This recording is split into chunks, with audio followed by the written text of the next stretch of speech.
Clip number 978۔ اس clip میں قرآن پاک کی سورہ فرقان کی آیت نمبر 56 سے 59 تک کی تلاوت، ترجمہ قرآن اور تفسیر قرآن صراط الجنان آپ سماعت فرمائیں گے۔ بسم اللہ الرحمن الرحیم۔ ترجمہ، اللہ کے نام سے شروع جو نہایت مہربان رحمت والا ہے۔ وما ارسلناک الا مبشرا ونذیرا قل ما اسألكم علیہ من اجر الا من شاء ان يتخذ الى ربه سبیلا۔ ترجمہ، اور ہم نے تمہیں نہ بھیجا مگر خوشخبری دینے والا اور ڈر سنانے والا۔ تم فرماؤ میں اس پر تم سے کچھ اجرت نہیں مانگتا، لیکن جو چاہے کہ اپنے رب کی طرف راستہ اختیار کرے۔ وما ارسلناک الا، اور ہم نے تمہیں نہ بھیجا مگر، یعنی اے حبیب صلی اللہ تعالی علیہ وآلہ وسلم، ہم نے آپ کو ایمان و طاعت پر جنت کی خوشخبری دینے والا اور کفر و معصیت پر جہنم کے عذاب کا ڈر سنانے والا بنا کر بھیجا ہے۔ قل، تم فرماؤ، یعنی اے حبیب صلی اللہ تعالی علیہ وسلم، آپ ان مشرکوں سے فرما دیں کہ میں وحی کی تبلیغ پر تم سے کچھ اجرت نہیں مانگتا، لیکن جو چاہے اپنے رب عز و جل کی طرف راستہ اختیار کرے اور اس کا قرب اور اس کی رضا حاصل کرے۔ مراد یہ ہے کہ ایمانداروں کا ایمان لانا اور ان کا اطاعت الہی میں مشغول ہونا ہی میرا اجر ہے، کیونکہ اللہ تبارک و تعالی مجھے اس پر جزا عطا فرمائے گا، اس لیے کہ امت کے نیک لوگوں کے ایمان اور ان کی نیکیوں کے ثواب انہیں بھی ملتے ہیں، اور ان کے انبیاء علیہ الصلوۃ والسلام کو جن کی ہدایت سے وہ اس رتبے پر پہنچے۔ وَتَوَكَّلْ عَلَى الْحَيِّ الَّذِي لَا يَمُوتُ وَسَبِّحْ بِحَمْدِهِ وَكَفَى بِهِ بِذُنُوبِ عِبَادِهِ خَبِيرًا۔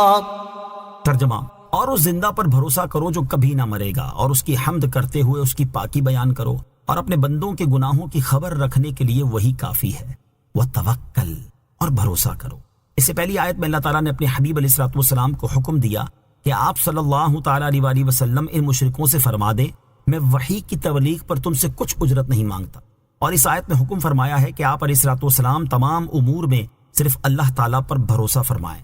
چنانچہ ارشاد فرمایا کہ اے حبیب صلی اللہ تعالیٰ علیہ وآلہ وسلم، آپ اس زندہ پر بھروسہ کریں جو کبھی نہ مرے گا، اور اسی پر بھروسہ کرنا چاہیے، کیونکہ مرنے والے پر بھروسہ کرنا عقل مند کی شان نہیں، اور آپ اس کی حمد کرتے ہوئے پاکی بیان کریں اور اس کی طاعت اور شکر بجا لائیں، اور اپنے بندوں کے گناہوں کی خبر رکھنے کے لیے وہی کافی ہے۔ اس سے کسی کا گناہ چھپ سکتا ہے اور نہ کوئی اس کی گرفت سے اپنے آپ کو بچا سکتا ہے۔ الذي خلق السماوات والأرض وما بينهما في 6 أيام ثم استوى على العرش الرحمن فاسأل به خبيرا۔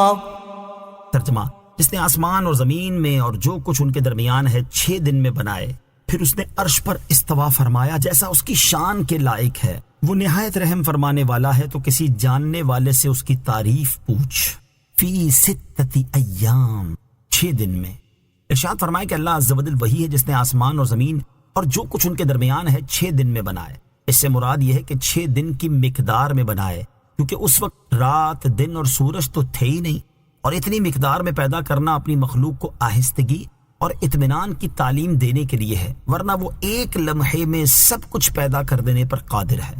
نوٹ: آسمان و زمین کو 6 دن میں پیدا کرنے کے بارے میں مزید تفصیلی معلومات کے لیے سورہ اعراف آیت نمبر 54 کے تحت تفسیر ملاحظہ فرمائیں۔ استوا علی العرش، عرش پر استوا فرمایا جیسا کہ اس کی شان کے لائق ہے۔ علماء فرماتے ہیں کہ استوا اور اس کی طرح جو چیزیں قرآن پاک کی آیات میں ذکر ہوئی ہیں، ہم اس پر ایمان رکھتے ہیں اور اس کی کیفیت کے درپے نہیں ہوتے، ان کی کیفیت کو اللہ تعالیٰ ہی جانتا ہے۔ بعض مفسرین استوا کو بلندی اور برتری کے معنی میں لیتے ہیں، اور بعض استیلا کے معنی میں، لیکن پہلا قول ہی زیادہ مضبوط اور سلامتی والا ہے، یعنی یہ کہ اس کی حقیقی مراد اللہ تعالیٰ ہی جانتا ہے۔ نوٹ: اللہ تعالیٰ کے عرش پر استوا فرمانے کے بارے میں مزید تفصیل جاننے کے لیے سورہ اعراف آیت نمبر 54 کے تحت تفسیر ملاحظہ فرمائیں۔